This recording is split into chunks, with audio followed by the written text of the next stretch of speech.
نماد فولاد آلیاژی یزد.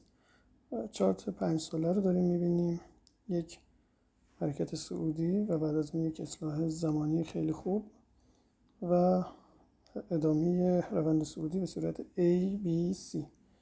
اگر بخوایم دقیق‌تر بررسی کنیم،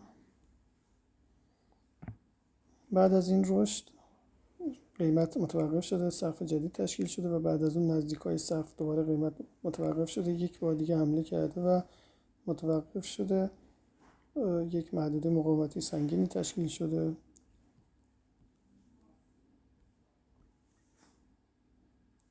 دفعه چهارم هم نتونسته رد کنه و بعد از اون پرقدرت شکسته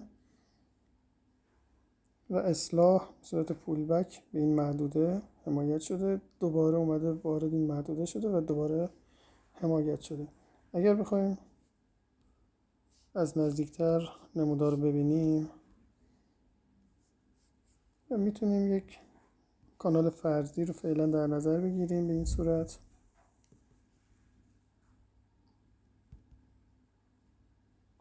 هنوز این کانال معتبر نشده ولی خب به صورت فرضی در نظر میگیریم، نمیشه فعلا ردش کرد، باید داشته باشیمش.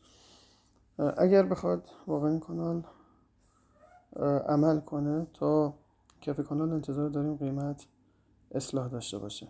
اما خبر خوب این که توی تایم هفتگی